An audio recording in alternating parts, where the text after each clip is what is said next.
What's up, people? Today's episode features a conversation with Matt Engler, a former Marine with a mesmerizing and deeply personal story of the lengths people will go to get their fix. It's a long tale with all kinds of twists and turns. Due to the time it took to explore all the multifaceted angles to a truly incredible saga, we are releasing it in multiple episodes. Here is part one of a life story you may never forget.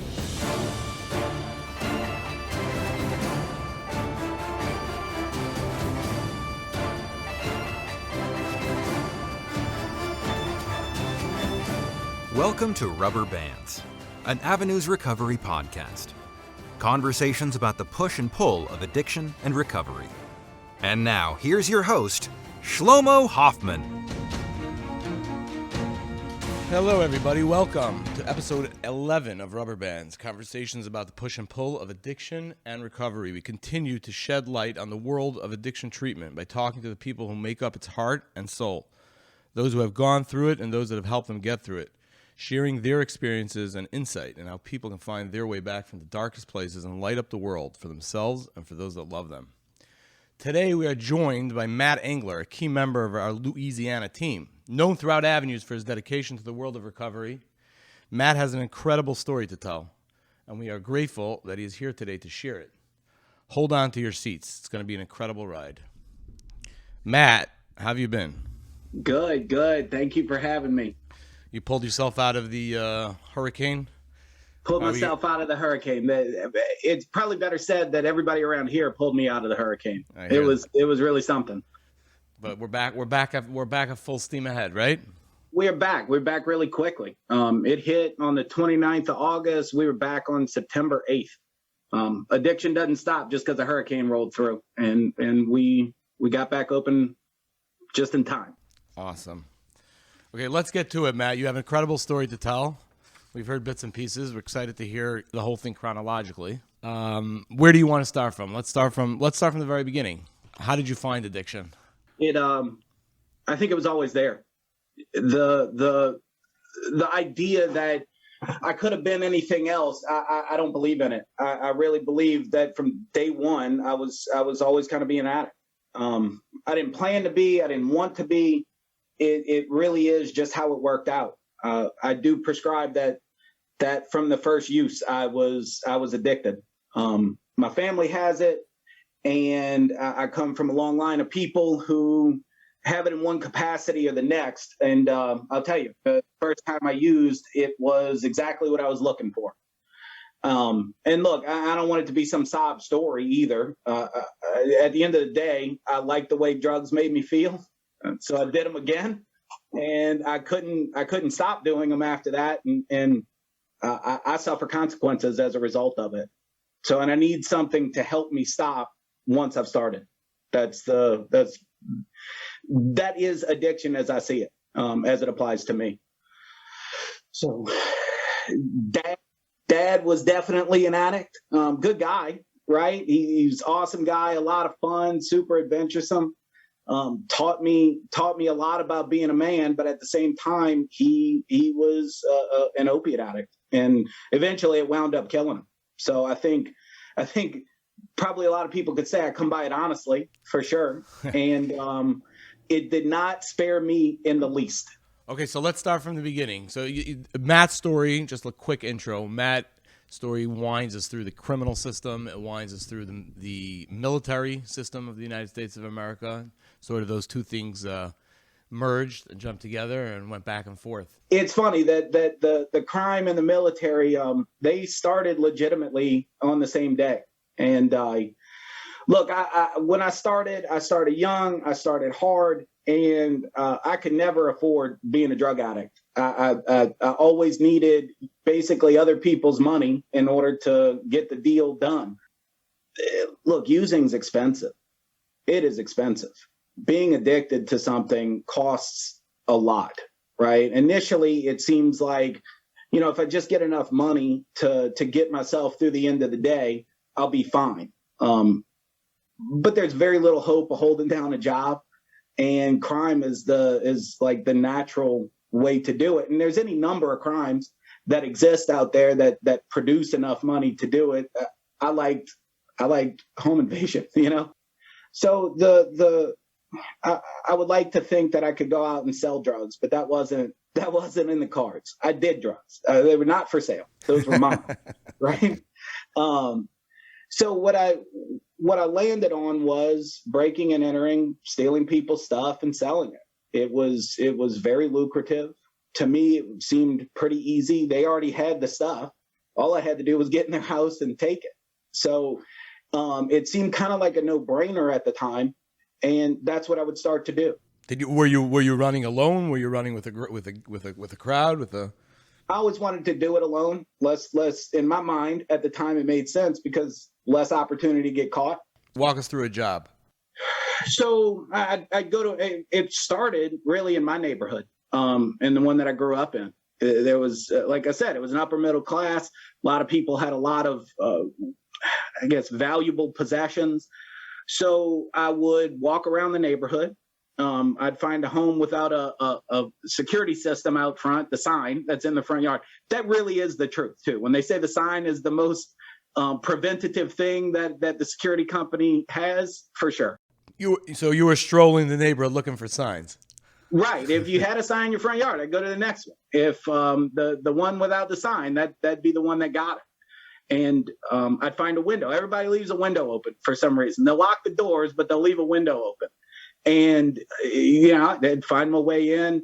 First place I would hit was always the medicine cabinet or the cabinet in the kitchen where everybody keeps whatever prescription pills they have. At first, it really surprised me how many people had narcotics in their house. And usually they're like leftover prescriptions from something legitimate, but that was the prize for me. That's really what I wanted. So a half a bottle of Percocet was gold. That was gold. That was perfect. I went straight to the source. I mean, I was going in there to get money to go buy them anyways. So they would have them in the house. It was definitely ringing the bell for sure.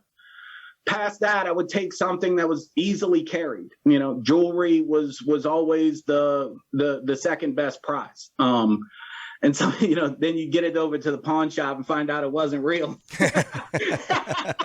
It's hard to tell if it's real gold when you break it into somebody's house. You got to get out of there quick. But that would be the thing, go for the medicine cabinet, go for the cabinet in the kitchen, find the prize. You got a couple more minutes after that to go find something of real value that's easily carried. And then you got to get out. You got to get out the house. Somebody probably saw you go in. You're definitely not supposed to be there. And no matter what, the fear starts to set in. It feels like an eternity when you're in somebody's house. Feels like you're in there a long time. And you got to get out. If I spent 5 minutes in your house, it felt like I was there all day. And so I'd get out, I'd move on to the next. And look, all good things come to an end. While I got the guts to do it, I guess I didn't have the brains to get away with it. If there's a string of burglaries in a suburb like I grew up in, the cops are going to notice for sure, which they did, 100% notice. And I can remember the day I pull up to my mom's house, and there was a business card in the front door, like in the crack of the front door. And it was the detective who I guess was assigned to my case.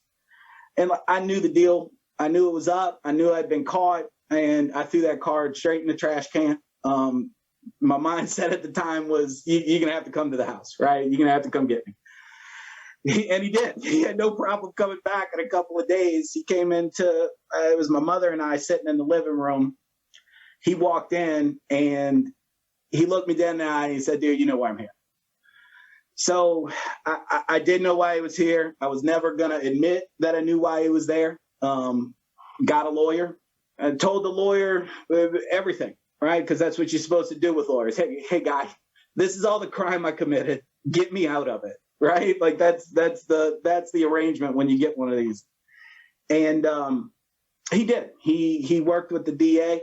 I told him I was willing to join the Marine Corps, join the military, and they cut a deal that as long as I joined, they would forgo prosecution on all the charges, which. I don't know how many they were, but they had me on plenty.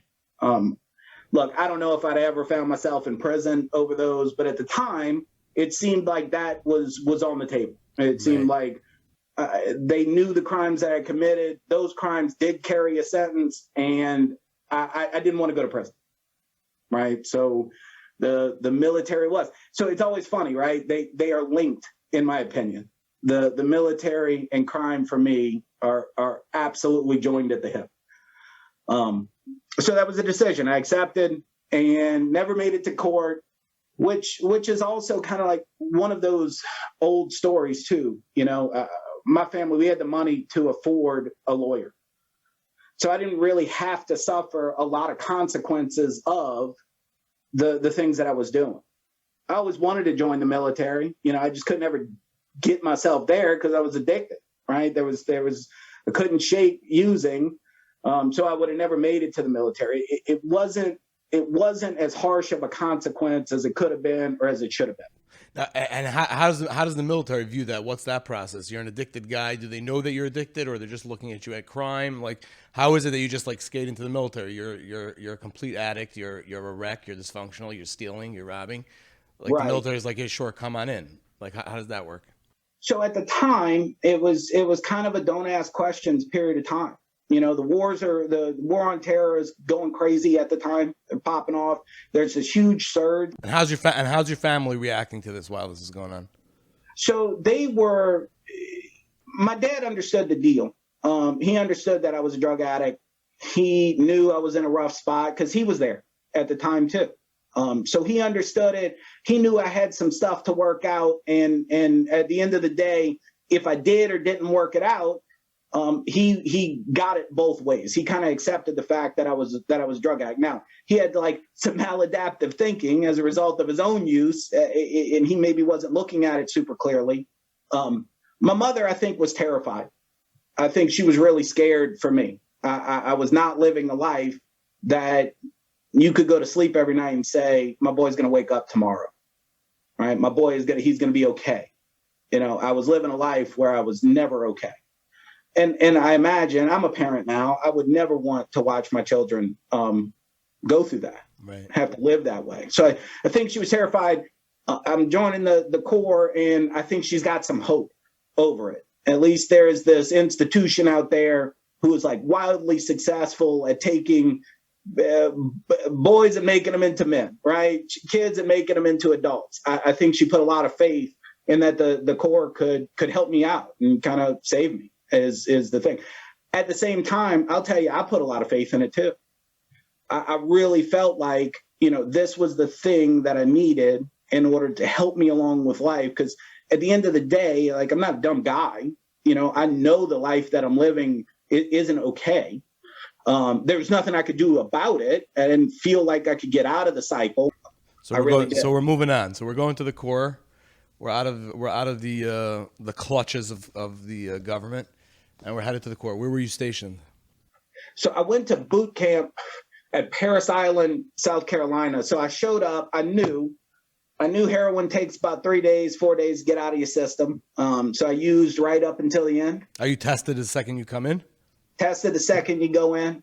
And I used right up until the end. And I show up to Parris Island. I'm sick. I'm sick from detox, and I had no idea how I was going to make it through. I thought for sure I was going to get discharged, or I wasn't going to be able to hack it. And even to this day, I don't know how I made it through those first few days and weeks. I really don't. I think it was divine intervention, blind luck, whatever you want to call it. By no definition should I have made it through, but I did. And I'll tell you, there was a point in time where I switched from just being like the sick drug addict who showed up to somebody who began to see the value in it, wanted to be very good at it, took a lot of pride in what I was doing. So all of those things that I kind of hoped for leading up to it started to happen in boot camp for sure. And you started believing in the few, the proud, the Marines. 100%. I was bought in. It was very true to me, and I loved it. And no matter how it worked out, which we'll get into, I still believe that today. I really do. I respect all the branches, but the Marines, they're really good people who give a lot to be what they are. Spoken like a true Marine. I believe in all the branches, but the Marines is where it's at, right? Yeah, I have a preference for sure. Yeah. How many people make it through? Like how many people did you come in with, and how many people made it? There's about, from what I understand, there's about a 10% attrition rate. About a 10% attrition rate. I would have thought it would be higher. Interesting. You're going to finish.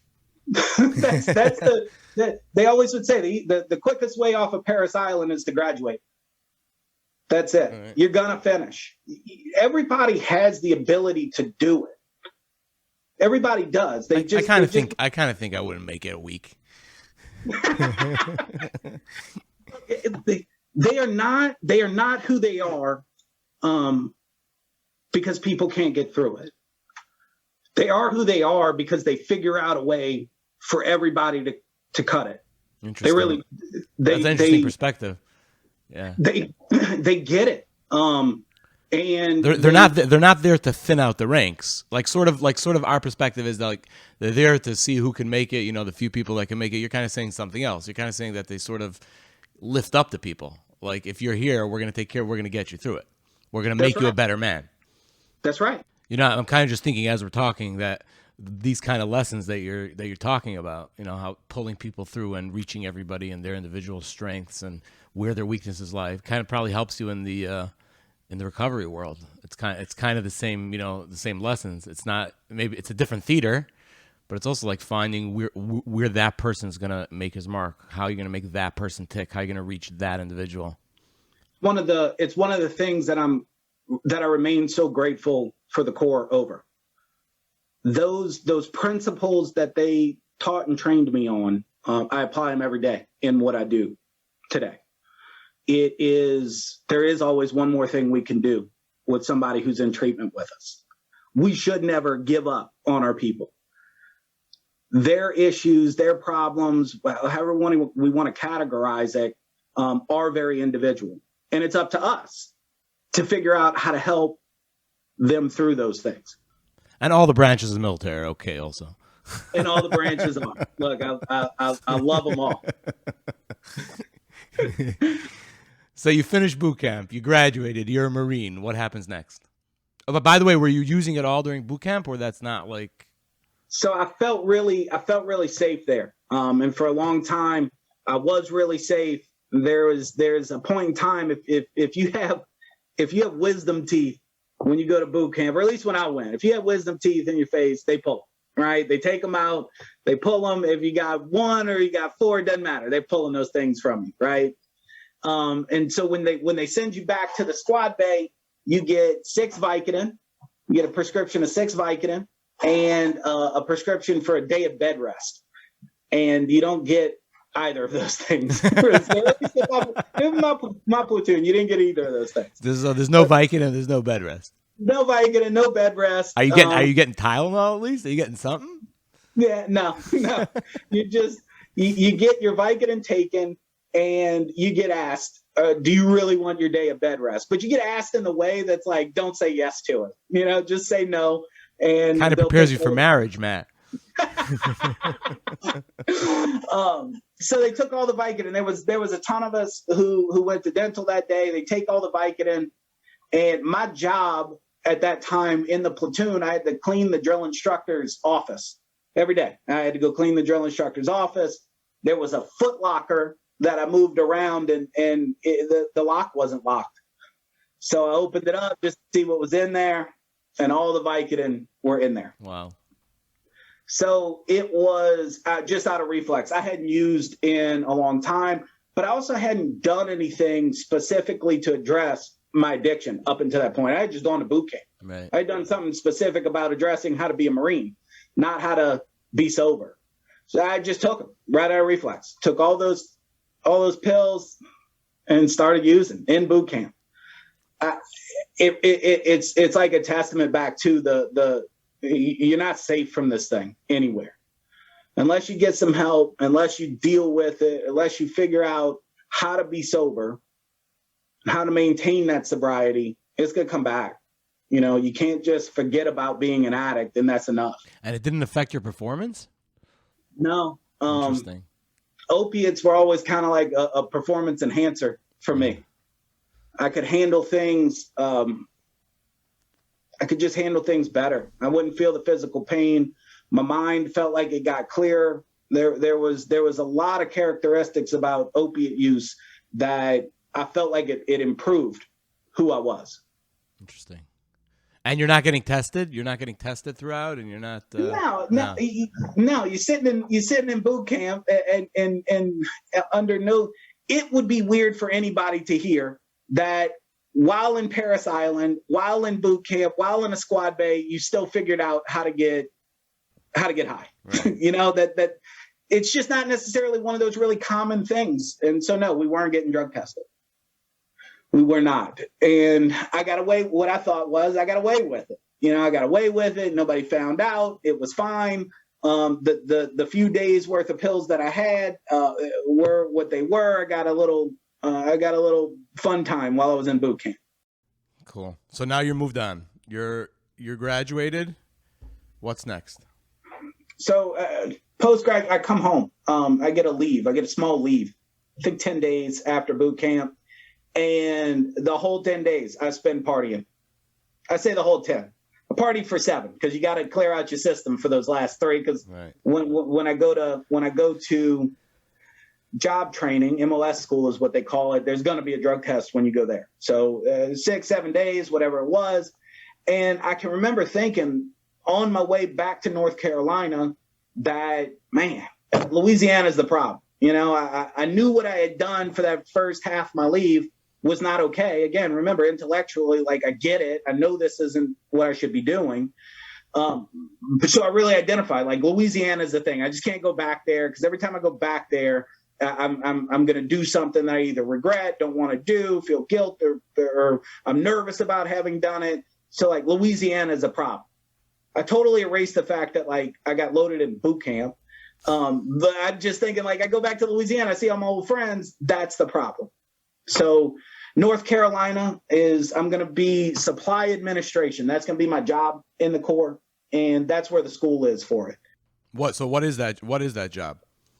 Supply administration is per the unit you're assigned to, the participation in the supply operations to support that unit, whether it's property accounting, procurement, contracts, reorder, all the elements that would keep a unit supplied, from the MREs over to the motor vehicles that they need, and everything kind of in between. So you were never slated to actually fight, or like, was that?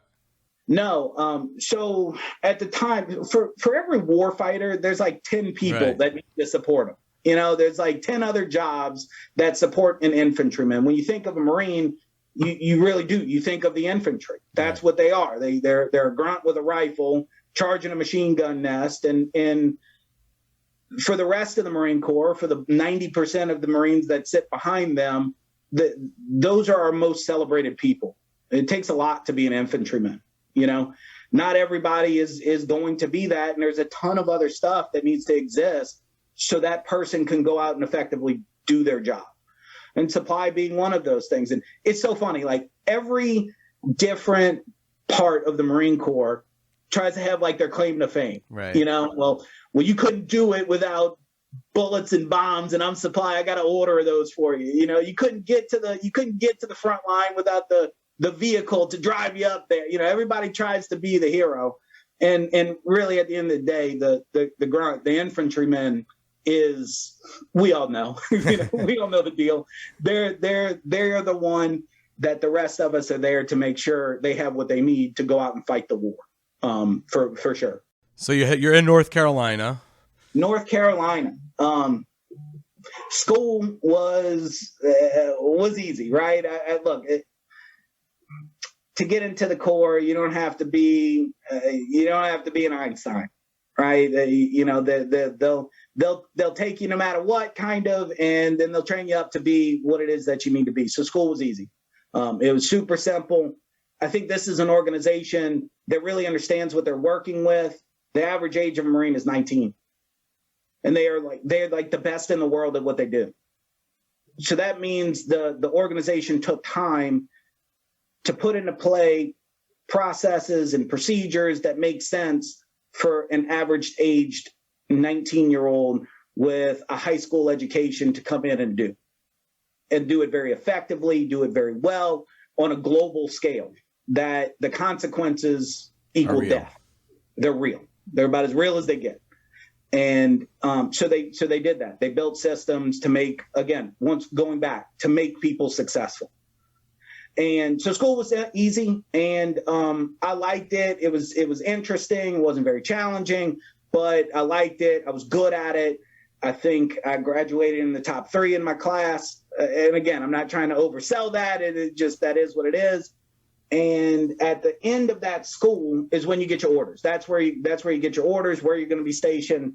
And I hit the jackpot. I got stationed in Marine Corps Base, Hawaii, Kaneohe Bay, which was, I felt like it was like this, like almost like this spiritual thing that happened. I don't know. It was, I was hoping I would get Hawaii. Nobody ever gets Hawaii, and I got it, so I'm going to paradise. That's where I'm going to be stationed. I couldn't believe it. As a private, I was going to, the best station in the world. Right? The best station just because of the surroundings. Right. Yeah. I've yet to meet somebody where I say, man, Hawaii would be a great place to go. And they said, no. Yeah, I'd rather be in Cleveland. Yeah, it's okay. Whatever. It's fine. You might like it. No, everybody says like, oh my God, Hawaii. That's absolutely, it's got to be like one of the top destinations in the world, or at least the thought of it. And so I was pumped. I was so excited. There were 2 other guys that I went through school with who got stationed there as well. So I'm like going with a couple of people I know, and these guys I've been partying with for the past 5 weeks, and it's going to be great, right? Since it was such a faraway station, they let me come home. I think I got 20 days leave before I had to report, and it looked the same. I came back home, 16 days of partying, a few days of like cleaning out, and I can remember I got on the plane and flying to Hawaii, and I'm just like replaying the debauchery of the past 20, and said, man, I gotta stop doing this. This is not gonna work. I was scared. I didn't. So I made myself this promise, right? Once again, it was like Louisiana centered. New Orleans is the problem again. I'm going probably the furthest you can get from New Orleans, to be out in the middle of the Pacific Ocean, and here on out, it's just drinking. It's just drinking. That's all I'm going to do. Just drink, which is fine, right? You can drink. There's very little consequence to it. And it's accepted. It's not promoted in the Marine Corps by any stretch of the imagination, but they get it for sure. Right. It's like a very warrior culture. It's at times it can be celebrated. I can remember going on like platoon runs on a Friday morning where it was dollar night at the E Club, the enlisted club, the night before. And the person who drank the most, who partied the hardest, and still finished the run the next day, you looked at them and they were just a giant, right? They were a Spartan. They could go out and party as hard as they wanted. And then today they're still tough enough to get out here and run 10 miles. It was something that was celebrated. So that's what is the, let me just jump in. What is the E Club? There's a specific like nightclubs that cater to Marines, to enlisted people. So on base, it's a city. Right. It's a city made up of military or military related people. So loved ones, wives, husbands, family of people who are currently serving. So on the base, you're gonna have all the same stuff. You're gonna have a place to worship. You're gonna have a bakery, a grocery. Correct. You have gas stations, right. so on and so forth, and then you're gonna have a couple of bars, right? So you're gonna have the enlisted club and the officers club. So most of the military is enlisted, meaning you don't have a college degree. You're not an officer. You're just, you came kind of straight out of high school and now you're in the military. You're an enlisted person, and that's that. The officers, they do have a college degree. They have officer training, and so they're higher up on the hierarchy, and very much so as specifically for social reasons, they're split off from the enlisted. Mm-hmm. They're very much kind of two sides to the military ranking system. So you have two different places to party. So you're not really mingling. Not really mingling. No, not really mingling. At first it was like a weekend thing. I would work during the week, go out and party Friday, Saturday, kind of recover on Sunday, and then Monday I'd go to the job. Then it came a Thursday thing at the E Club. And before I knew it, drinking every night, drinking to wake up in the morning, drinking to go to bed at night, drinking to just drink. It was the deal. So it didn't get any different. It stayed very much the same. It was just a substance that I became committed to versus something illegal. And that's really the only thing I was just staying away from something illegal that would get me in trouble on a drug test. That was it. That's the only difference that was happening in my life at the moment. Got it. So you're sitting on the plane and going to Hawaii, and you made yourself a promise that you're only drinking. That's it. Only drinking. At the time, I was like proud of myself over the choice. Yeah, this is gonna work. I should have just been doing this forever, and I would have never had to go through any of the difficulty. This is gonna work. Good plan. Can't believe I didn't think of it before now. But I'm glad I did, because this is the only. Can't believe nobody else thought of that plan. Right. Why did anybody else think of it? I think they have thought of it today. What do you call California it? sober, whatever. Yeah. Well, I guess I was ahead of my time, right? And it didn't work for me. It didn't work. It could have never worked for me. The only thing that it did was change what the substance looked like, for sure. What's your financial situation throughout this whole thing? How do they pay? Do you get paid? How does that work? On the 1st and 15th of every month, you get a very small direct deposit, but it happens every 1st and 15th for sure. It's coming in, very small direct deposit. I think at the time, I was making like $20,000 a year as a private. And so whatever that turns into, $800 a month, whatever it is. Yeah, but you don't have a lot of expenses, right? Because you don't have to pay for lodging. You don't have to pay for food, technically, right? Right. So all the basics, they're covered. 3 squares a day, 3 meals a day, life in the barracks. And life in the barracks looks like life in the dorm. It's a studio style apartment living, 4 people to a room, bunk beds, 1 bathroom for you all to share, 1 full bath for you all to share. But it was nice. It was nice. There was nothing about it that was uncomfortable. It was a good place to live, and like you said, all of my needs were met. So you have basically $20,000 of discretionary income, sort of, right? You don't really need money for anything else. Correct. I mean, insurance, I think, was like $5 a paycheck. There was, and you never used it because you had a physician attached to your unit, so you just go to med call. Right. So there was no co-pays for medication. There was nothing. There was no expense. That was just for you. And like you said, totally discretionary. Is that income taxed? It's taxed for sure. Cool. So that's what so you have $20,000 to play with basically a year. Right. Got it. Correct. Okay. All of that was going to booze at the time. Almost every dollar of that was going to booze. You weren't saving. You weren't saving for your future home. No. It was probably every pay period. I had $0, for 3 days leading up to the next time I got a direct deposit. So there were a few days where nothing was happening for sure because there was no money to fund it. But at the time, I really thought life was good. This was a thing I could manage this way. And it's kind of because all that stuff that you just said. I had lodging, I had food. There was really nothing else to put a burden on me. So everything could be focused on doing what I had to do to go drink. All of my energy could be put there. Nothing would distract me from it. Every dollar that hit my bank account was open and available to the act of drinking. So you land in paradise. Land in paradise. And when I got there, at first I was really good at being a Marine. I could follow orders. You tell me what you want, I will make that happen. I'll get it done for sure. So you're not the kid with the rebellious streak. No, not at all. I liked being part of that system.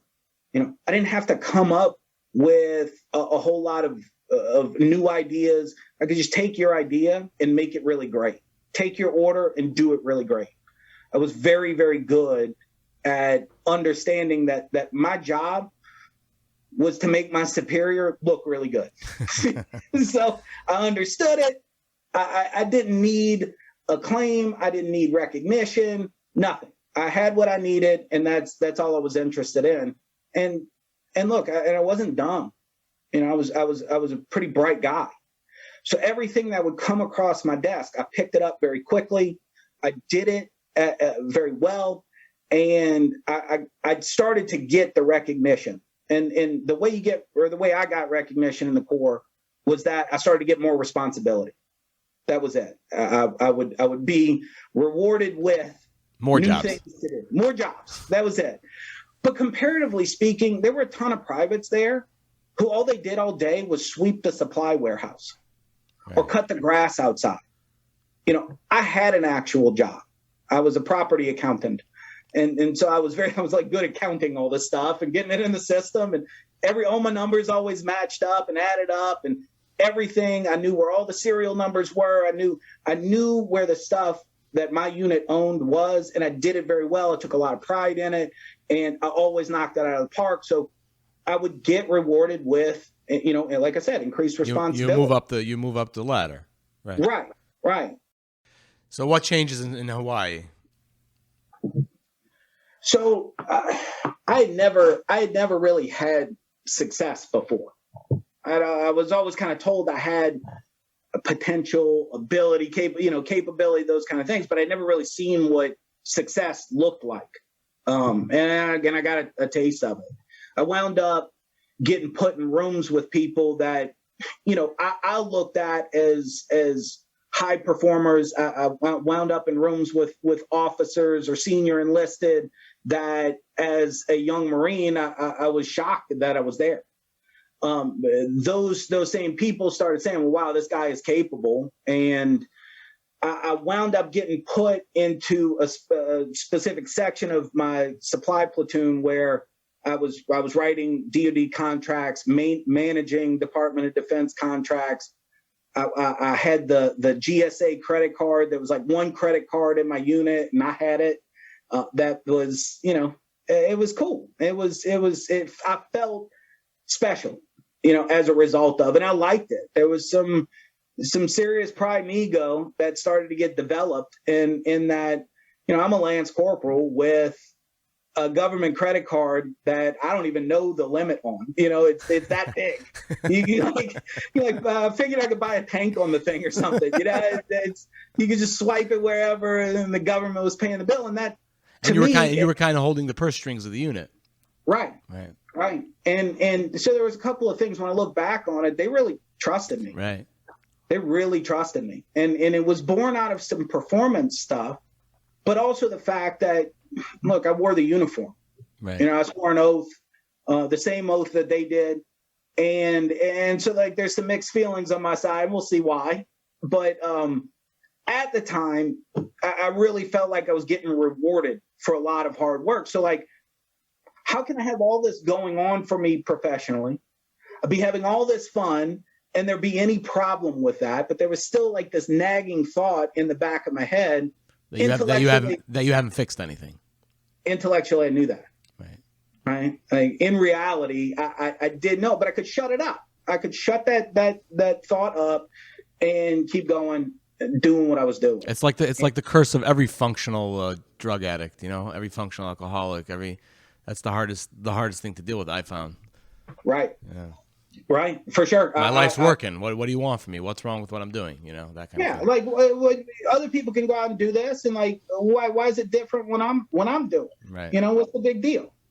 Tell me I'm living poorly. I'm in paradise. I'm wearing a uniform that less than 10% of people in the United States ever wore. Right. Right. I'm writing government Department of Defense contracts with this credit card in my back pocket. I'm in rooms with people that no other person of my rank is ever going to be invited to. I'm getting more responsibility by the day. You're just judgmental, you know, at that point. Like there's nothing. You're I'm just actually bitter and jealous. Yeah, stop being resentful. Go get a job. Yeah, you know, seriously. Go do something with your life. Yeah. Go figure out your life. Yeah, right. So that's how I could shut it up. But what is that? That's pride. You know, that's pride, that's ego. All of that is a complete lie. None of that is real. And it was one of those nifty things to do to keep up and shut up the voice and that was telling me I needed to do something different, to deny it, right? So you're staying on your pledge of just alcohol? Staying on my pledge of just alcohol. And there's this thing that happens to a lot of people who join the service, specifically in a time of war. I'll tell you, I think today I'm really happy it didn't happen. There are times when I think differently, like I missed something and it was something that I really wanted. I think for the most part, I'm happy that it didn't work out, but I really wanted to go to war. I really did. And I don't know if it was this internal thing or if it was an external thing. You know, I don't know if I really wanted to for me, because I felt a drive or motivation to go do it, or I felt like it was important, or if because I was part of the larger Marine Corps and the larger Marine Corps felt like it was important, that's why I wanted to go. Nonetheless, I don't care what we split. Did it have something to do with like legitimizing your, like, I'm a soldier and a soldier fights. A soldier doesn't sit in an office. A soldier fights, you know, like that kind of thing. Yes, I think absolutely. And that's a good piece of perspective to have on it. And I do believe that. Yeah, I think, you know, I claim to be a warrior. Am I really a warrior? Right. Let me prove it to myself. Right. And so I wanted to go. I volunteered to go on a deployment with a unit that was not mine. It was 2nd Battalion, 3rd Marines, which was an infantry unit. They needed some additional people to go. And so I volunteered to go. My supply chief got me on the deployment. And so I go to a workup.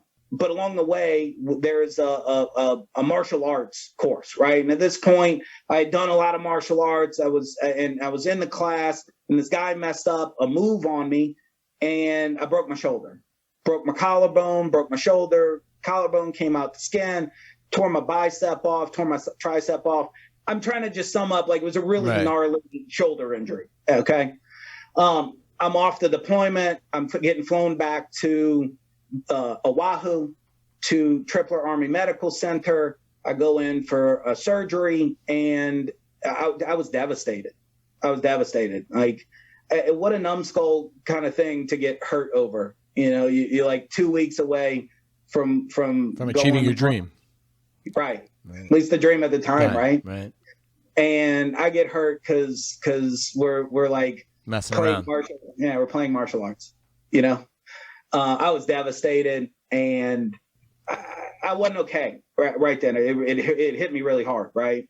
And so I had the surgery, and I get a prescription, OxyContin, and I want to play the sob story of, I was so let down, I was so disappointed, and blah blah blah blah blah. Truth be told, it goes back to the same thing. I like the way drugs make me feel. I keep doing them, and I had just gotten a free pass to do the drug that I always really wanted to do anyways, opiates, in any form, be it pain pills or heroin. That's the feeling that I like the most, for sure. And so I got a free pass. Now you were allowed to do this. Yeah, I could pop on the drug screen. Yeah. Like, legit. The only thing that was preventing me from doing them in the first place, now I have a doctor's order that says that doesn't apply anymore. Right. So really quickly, I started doctor shopping at Tripler. I don't know how. I don't know why the pharmacy is unconnected, but I had 3 doctors writing me prescriptions all at the same time, all at the same hospital. And so there's a couple of things that are mixed in there. One, I have a legitimate injury. So I have an MRI to support it. I have the surgery that says I am in pain. And it's I think it's very difficult for a doctor faced with that kind of proof to say, oh, no, you're not getting the prescription. Two, I have like the all-American respectability of the uniform. Right. So kind of that thing that says, our people aren't drug addicts. We can clearly see on his MRI, he's got a terrible shoulder injury with surgical repair. I think all of that folds into, for me, somebody who is going to manipulate and abuse it, kind of like the perfect storm for them. Right. And for me too. But it gets very, very difficult for them to say anything other than, here's the prescription. So that's what I did.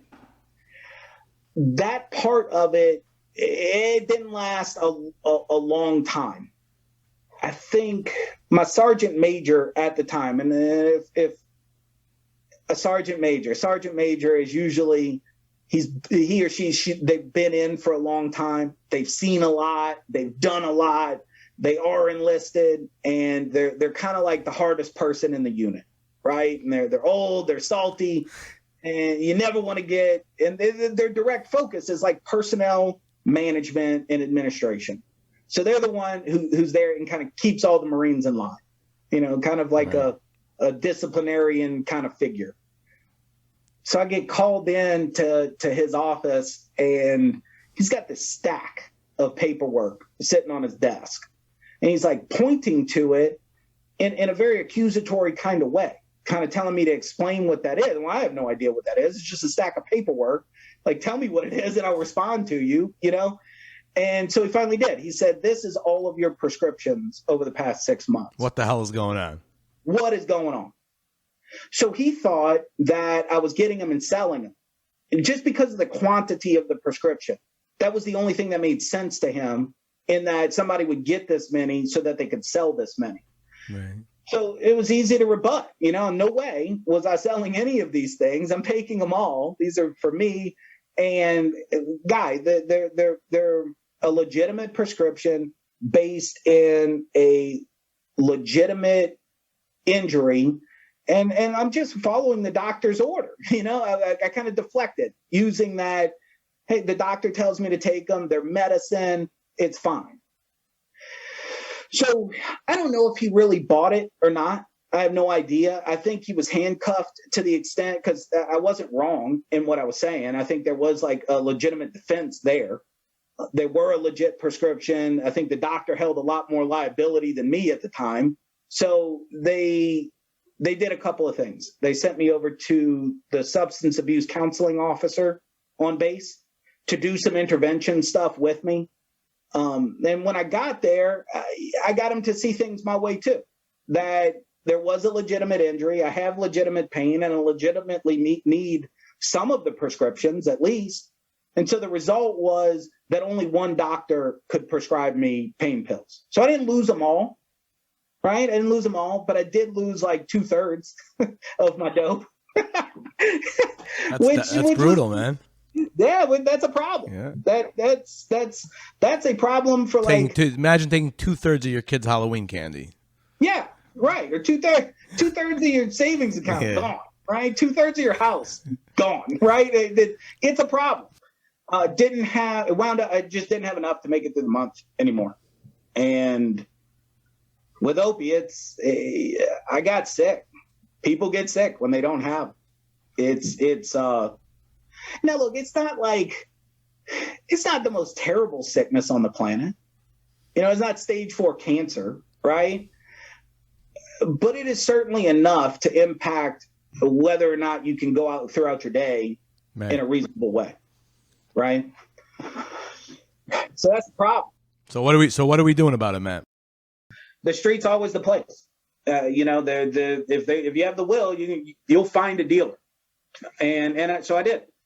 Down in Waikiki, and found somebody who was selling heroin, and started shooting heroin again. There's the difference between a prescription pain pill and heroin to me is none. They do the exact same thing. Heroin's a little bit better at it. The prescription pain pill is a little bit more consistent at it, but at the end of the day, it's giving you what you need. How are you funding this? With my paycheck. So I'm not drinking anymore. And so all of my money is rather than being spent on booze, is being spent on heroin, which is far more expensive than alcohol. Right. Far more expensive. So the paychecks aren't lasting as long. I will tell you, in order to solve the sickness problem, I am criminally inclined. I know that crime will get the money that I need in order to support the habit. So the credit card, man. The credit card. I still got the card. You still got the card. I still got the card. Look, the pain pill thing is like done and gone now.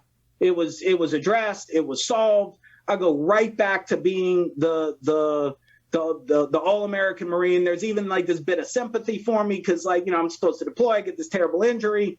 They botched the surgery. I wind up having a couple more. I had 3 in total to try to fix my shoulder. So there's even this like bit of sympathy. And I'm still performing at my job, still doing a really good job there. And so I kind of go right back to the trusted, celebrated Marine that I had become over time, right? But just now I'm shooting heroin, and like nobody knows about it, but I am shooting heroin. And so look, the first time I swiped the card and I went to Home Depot. I bought a bunch of like DeWalt kits. They'll have like those like screwdriver kits. Those like they have like an impact. I mean the drills, whatever. Drills, yeah. There's like 5 or 6 like hand tools that come in this thing. They're a few $100, maybe $700, whatever it is. So I buy 2 of those. Kits. I take them. I go to the pawn shop because I know if I spend less than $3,000 on the card, it's considered a micro purchase. That was their terminology. They called it a micro purchase, which is crazy. So I know there's a lot less scrutiny on a less than $3,000 purchase. You don't have to. I could just sign for it and approve it myself. Is basically at the end of the day how it looked. So I swipe the card for under $3,000. I take all the stuff. I go pawn it. I get the cash for it, which is kind of like a very difficult thing, right? You don't get dollar for dollar in a pawn shop. You know, if you get. And the hand tools are like the best of the best. You probably get the most money on those, and it's still like 30 cents on the dollar. So you're not getting a ton of money on it, but I got enough. And so I get enough. I go to Dope Man. I go back to base, and I get loaded. And all night long, I'm thinking NCIS is gonna kick in the door to my barracks room. You just took like a really big step now. Now you started stealing from the U.S. government. That's not breaking and entering into Mrs. Johnson's suburban, white picket fence home. No, it's a little bit of a different league. This is an organization that is like known for getting its pound of flesh, right? And I was worried. I was really scared, and I don't know about the ethical or moral issue, but I was like scared of getting caught. Plain and simple. That's what I was worried about. I thought for sure I was going to get caught that night. And the next morning I woke up and I wasn't caught. And I started to get a little bit of confidence about it. And it wound up looking like, man, I committed the perfect crime. No, I got away with it. Nobody is going to ever find out about it. There's no way they could. So I really believe, for me, I did crime a second time because I didn't get caught the first, for sure. So I did it again. I did it again. And so this is what you were doing. You were doing tools mostly. You were hanging out at Home Depot. Huh? Right. Tools mostly. That it made the most sense. The pawn shop always wanted them. And they were just easy to get and easy to turn around the cash. Yeah, and get the cash. And at the end of the day, if somebody did take a look at some of my purchase history, I could just say, hey, I gave them to this unit, I gave them that unit. They must have lost them or something. I don't know. They weren't like it wasn't a tank. Yeah. It wasn't a tank. Like, where's the tank? Yeah, where's the bazooka? And it was a drill. Why don't you? Yeah, it's a drill. I don't know. Some private misplaced it. Who cares? So they need a drill now. We'll get another drill. What's the big deal? Yeah. We need to get it. So I figured that could kind of fly under the radar. That's about as much strategy as I put into it. It's like the lie I would tell if I ever got caught. Right. But it wasn't enough. It wasn't enough. I needed I needed more. I needed access to more. I wound up getting hooked up with this guy who he owned a laundromat and he owned a construction company, right? Or at least that's what he said. But the laundromat, it was up top. It was like coin laundry that you would see. And there was a basement in it. And that's where he sold dope on them. It's like this very movie thing. Yeah. You had like the front. You had like the laundromat front. And I got hooked up with him. And he was like a tough dude. For all intents and purposes, he was like a tough dude. And I never got the thought that I should play around with this guy. Get in, get what you need, get out. So one day we get to talking, and I'm telling him about swiping the card and pawning it off and all that stuff. And he says, "Man, you should just bring that straight here, right? I'll give you the more drills, the tools. And you should just bring that straight here. Cut out the middleman." Right. And so, that was a deal for me, because he would give me more for it in trade. You're moving up from 30 cents on the dollar to 60 cents on the dollar or something like that. Yeah. Right? Double the, because I just wanted the dope anyways, right. And like he had plenty of it. And so he just traded me out. Right. And so you went from buying drugs to the barter system. To the barter system. Yeah. You went back in time, Matt. Yeah. Turning back the clock. Yeah. And so that's what I would start doing. And there came a day he said, "Man, can you get more?" It just so happened to be at a time where like I needed more. I needed more dope. So like, it was just natural. How providential. Absolutely. Yeah. And there was a kind of contract that existed where you could write, it was called a bulk services agreement. And so you would like front load a contract stating with a GSA provider. So like these are people who are in contract, kind of civilian companies who are in contract with the armed services to provide services over. And there was a bulk services agreement. You could front load a contract, say I'm going to spend $300,000 with you over the course of time. And then you could just walk into their storefront or on their online portal, and you could spend on that contract and receive the goods. Right? That's kind of in a nutshell. Granger Industrial Supply was one of our GSA providers at the time, and I wrote one with them. I wrote a contract with them, bulk services agreement, and for $300,000. And this is where I was going to start, rather than swiping the card, this is where I was going to start going to get more bigger items, right? Kind of grow the crime a little bit to meet the need. And so now, and I had a guy now, right? I had a guy who could take all this stuff off my hands. It worked out for him because he wasn't trading cash for it. He was trading dope, which he had a ton of. And we were going to do all of this in his laundromat basement. Now, you were able to funnel the whole contract to this stuff, or you have to like mix it up a little bit, like actually buy some stuff for the Marines too within that contract?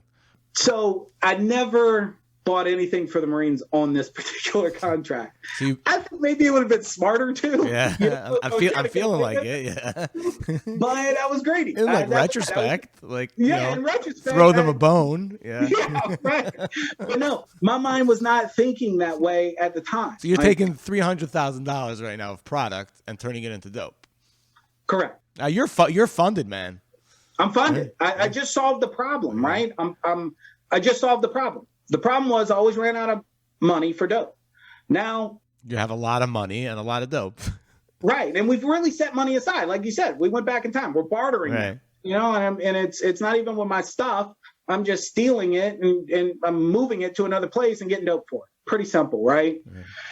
So things were good at this point in time. They were good. It got a little wild.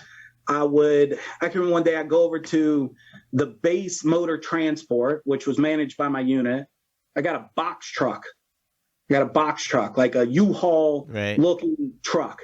And I drive down to Honolulu where the Granger storefront, and I went on a spending spree, right? I even told, they even kind of looked at me across and said, "Guys, it's like budget time. If we don't spend it, we lose it.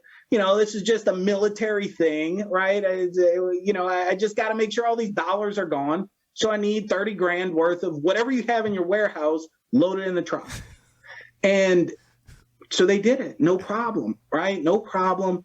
We loaded in the military vehicle, which is a box truck, but the military owned it, right? So the military vehicle gets loaded with all this stuff. I drive it to the laundromat. How are you filling up $30,000? I'm saying we're not talking about high end products, are we? I mean, that's a lot of Windex. It's anything from the drill packages to welders, saws, power equipment. I bought a Bobcat one time, like an dirt moving Bobcat. It's anything that they had in there that I knew this guy, as like somebody, or at least claimed to own a construction company, would be interested in. Right.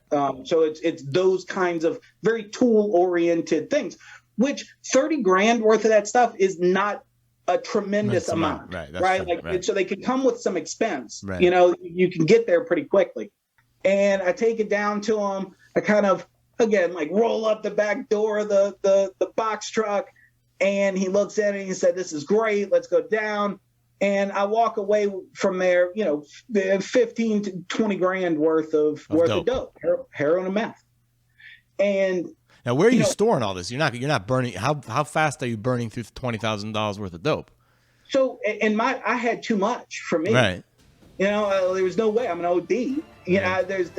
But I still have a cash thing. Like, so now I got a way that I can also make some cash and keep all the dope. And so I called them my 5 superstars. I had 5 guys who were around Hawaii that would buy from me. So now you started dealing drugs. Now I started dealing.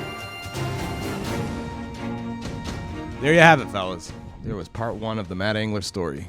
Keep on the lookout for part 2 coming your way soon.